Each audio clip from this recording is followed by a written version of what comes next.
एक बार की बात, एक साधु थे जो सारा दिन इधर उधर घूमते और शाम होते हुए किसी गांव में रुक जाते। अब ऐसे ही रात रुकने के लिए एक बार वो एक गांव में जाते हैं, एक व्यक्ति के यहाँ जिसका नाम आनंद था। आनंद बहुत ही संपन्न था।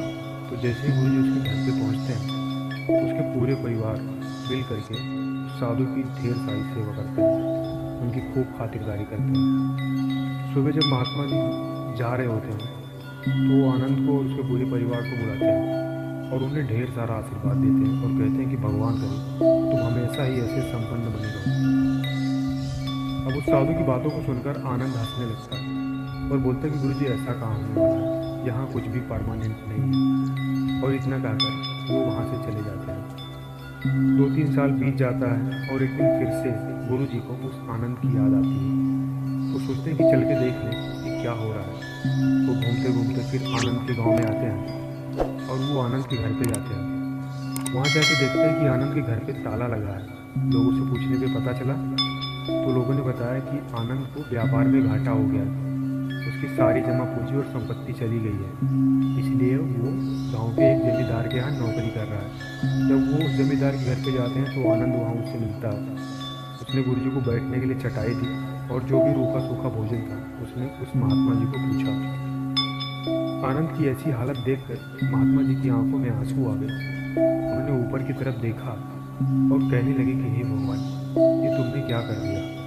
उस साधु की बातों को सुनकर आनंद फिर हंसने लगा। उसने कहा गुरु जी, भगवान जो करता है अच्छे के लिए करता है। उसके बाद वो साधु वहाँ से चले जाते हैं। समय बीतता जाता है, स्थितियाँ परिस्थितियाँ सब कुछ बदलती जाती हैं और करीब 2-3 साल बाद फिर से उस साधु को उस आनंद की याद आती है। सोचते चल के देख लें कि उसका जीवन कैसा चल रहा है।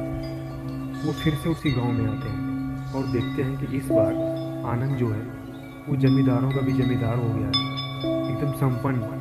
उसकी सारी स्थिति पहले जैसी हो गई है। पूछने पे पता चला कि उस जमींदार के पास कोई बेटा नहीं था और वो आनंद को अपनी बेटी की तरह मानता था। और मरते वक्त वो जमींदार ने अपनी सारी संपत्ति आनंद के नाम कर दी। तभी देख के गुरु जी बहुत प्रसन्न हुए। वो भगवान को धन्यवाद देने लगे और कहने लगे कि ईश्वर जो करता है वो अच्छा ही करता है। उस रात भी आनंद ने गुरु जी की बहुत सेवा की और जाते वक्त महात्मा जी ने कहा कि भगवान करे तुम सदैव ऐसे बने रहो। आनंद फिर हंसने लगा। उसने कहा गुरु जी, यहाँ कुछ भी परमानेंट नहीं है, या तो संपत्ति चली जाएगी या तो उसे मानने वाला चला जाएगा। गुरु जी हंसने लगे, कहने लगे आनंद, असली साधु तो तुम ही हो, मैं तो सिर्फ नाम का साधु हूँ।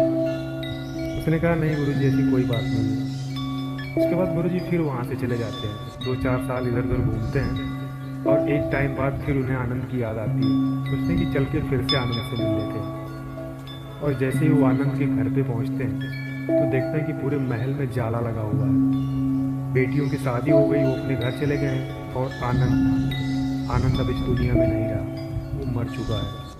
गुरु जी जाके वहीं एक पेड़ के चबूतरे पर बैठ जाते हैं और वो पूरे जीवन को एक पिक्चर की तरह निहार रहे होते हैं। वो सोचते हैं कि कैसे आनंद की सारी बातें सही गई हैं और वो भी सोचते हैं कि आनंद वास्तव में एक सच्चा साधु था।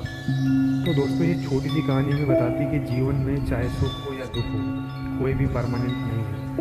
अगर आपके जीवन में अच्छे दिन चल रहे हैं तो बुरे दिन भी आएंगे और बुरे दिन चल रहे हैं तो अच्छे भी दिन आएंगे। तो इसलिए इससे घबराने की ज़रूरत नहीं है, बल्कि हमें एक पॉजिटिव मानसिकता के साथ अपनी ज़िंदगी बितानी चाहिए। यही इस स्टोरी का लेसन है।